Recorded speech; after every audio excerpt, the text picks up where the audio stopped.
अमरावतीच्या खासदार नवनीत राणा यांच्या उमेदवारीला महायुतीतील घटक पक्षाचे नेते विरोध करत असताना आता थेट भारतीय जनता पार्टी अनुसूचित जाती मोर्चानं देखील विरोध केलाय। काल देवेंद्र फडणवीस व भाजप प्रदेशाध्यक्ष चंद्रशेखर बावनकुळे यांची भेट घेत राणांना उमेदवारी देऊ नका अशी मागणी केली, तर सोलापूरमधील जात प्रमाणपत्रच बोगस असल्याचा आरोप असलेले खासदार जय सिद्धेश्वर यांचे तिकीट भाजपने कापले, तसा निर्णय अमरावतीत देखील व्हावा अशी मागणी अमरावती भाजपनं केली आहे। तर राणा दाम्पत्य सन्मानाची वागणूक देत नाहीत, तर भाजपमध्ये प्रामाणिक काम करणाऱ्याला उमेदवारी द्यावी अशी मागणी अनुसूचित जमाती भाजपचे महाराष्ट्र सचिव सिद्धार्थ वानखेडे यांनी केली आहे। दरम्यान सिद्धार्थ वानखेडे हे अमरावती लोकसभेसाठी भाजपकडून इच्छुक उमेदवार आहेत। त्यांनी भाजपकडे उमेदवारीची मागणी केली आहे। काल अमरावतीतले जवळपास सगळे वरिष्ठ पदाधिकारी भारतीय जनता पार्टीचे एक 25-30 जणांचं डेलिगेशन आमचे उच्चपदस्थ अधिकारी राज्याचे माननीय उपमुख्यमंत्री देवेंद्र फडणवीस साहेब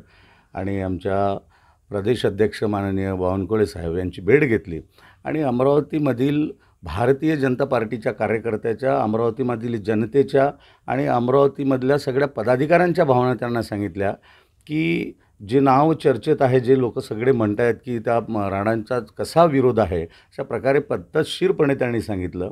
आणि आपण सगळेजण पाहतात की त्या जात प्रमाणपत्राबद्दल जे वारंवार तारखा पुढे जातात त्यांच्यासोबत ते सुद्धा विचारणा केली गेली की ज्या लोकांची इथे ओरिजिनल प्रमाणपत्र आहेत अशी माणसं या ठिकाणी आहेत। आपण बघितलं असेल की सोलापूरचे माननीय सिद्धेश्वर महाराजांचं जे जात पडताळणीच्या प्रश्नामुळे त्यांचीसुद्धा उमेदवारी कॅन्सल झाली। अशाच प्रकारचा निर्णय अमरावतीत सुद्धा व्हावा आणि ते होण्याचे चान्सेस आहेत। अशा प्रकारचंच मागणी सगळ्या पदाधिकाऱ्यांनी जनतेच्या वतीने केली की सगळ्या अमरावतीमध्ये अशा प्रकारची मागणी आहे आणि म्हणून सगळे हे डेलिगेशन काल भारतीय जनता पक्षाच्या अमरावती जिल्ह्याच्या वरिष्ठ पदाधिकाऱ्यांनी आमच्या वरिष्ठ नेत्यांना राज्य पातळीवरच्या कळवलेलं आहे। काय हे नवनीत राणांच्या उमेदवारीला आत्तापासूनच विरोध होतो? नाही, आत्तापासून नाही, आपण बरेच जण पाहतात, तुम्ही माध्यमातूनही बऱ्याच ठिकाणी सांगितलेलं आहे। आता त्याची अनेक कारणं असू शकतात, कारण तुम्ही भारतीय जनता पदाधिकाऱ्यांच्या काही मागच्याही बाईट्स पाहिल्या, काही मागच्या मीटिंग्स जर बघितल्यात की त्याची जी कारणं आहे की ते कार्यालयावर जाणं वगैरे ह्या सगळ्या बाबी ज्या आहेत, वैयक्तिक तुम्ही पाहिलं असेल त्या तुषार भाऊच्या घरी, त्याच्यानंतर कोणाला काय स्टेटमेंट देणं, कारण मागच्या वेळेसही सांगितलं की सगळे पदाधिकारी काम करते, ते ह्या ज्या लोकांच्या पदाधिकाऱ्यांच्या भावना दुखत आहेत। प्रत्येकाला सन्मान असतो आणि तुम्ही जर सन्मानाची वागणूक दिली नाही, तुम्ही घटक पक्षामध्ये आहे, तर साहजिकच पदाधिकाऱ्यांच्या भावना दुखतात आणि त्याचाच तो विरोध आहे की तुम्ही वागणूक व्यवस्थित देत नाही आणि त्याच्यामुळे सगळ्या पदाधिकाऱ्यांमध्ये तो विरोध आहे। पदाधिकाऱ्यांमध्ये नव्हे तर जनतेमध्ये सुद्धा तो विरोध आहे। सोलापूरच्या खासदारांवर बोगस जातीचं प्रमाणपत्र असल्याचा आरोप होता आणि त्याच्यामुळं त्यांचं जे आहे ते तिकीट कापण्यात आलं आहे, तोच निर्णय इथेही लागू व्हावा असं तुम्हाला वाटतं? बिलकुल व्हायला पाहिजे, अशाच प्रकारची सगळ्यांची मागणी होती, कारण इथे ओरिजिनल प्रमाणपत्र असणारे, आता मी सुद्धा इच्छुक उमेदवार आहे, मी सांगितलं आहे, माझा बायोडाटा दिला, मी अनेक वर्षापासून काम करतो, जवळपास 18-19 वर्षाचा असतानापासूनच मी हिंदुत्वाचा झेंडा घेऊन आहे।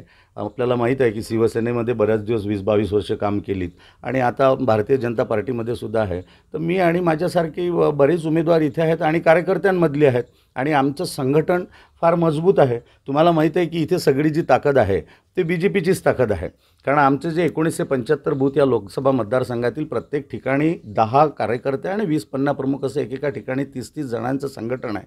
आमचं नेतृत्व पूर्ण भारतभर आहे, जगभर आहे। त्यामुळे ह्या ज्या दोन्ही बाबी आहेत, ह्या दोन्ही बाबी आमच्याकडे असल्यामुळे भारतीय जनता पार्टीचंच इथे वर्चस्व आणि त्यामुळे भारतीय जनता पार्टीच्याच कार्यकर्त्याला तिकीट द्यावी अशी माफक मागणी सगळ्यांची आहे आणि हीच मागणी करण्यासाठी वरिष्ठांकडे गेलो होतो की इथला कुठला बाहेरचा आयात न करता, कोणाला बाहेरून न बोलावता सर्वसामान्य जनतेतला कार्यकर्ता दिला गेला पाहिजे, म्हणजे जेणेकरून भारतीय जनता पार्टी ही उद्दीपित होईल, मोठी होईल आणि त्याच्यानंतर विधानसभेला सुद्धा त्याचा आपल्याला फायदा होईल। कारण माझ्यासारखा जर उमेदवार दिला तर आपण सगळे जाणतात समोरच्या उमेदवाराची मतं मी कशी आतमध्ये आणू शकतो, ज्याचा भविष्यात सुद्धा फायदा होईल। अशाच प्रकारची मागणी आमच्या सगळ्या पदाधिकाऱ्यांनी आमच्या वरिष्ठ नेत्यांना केलेली आहे।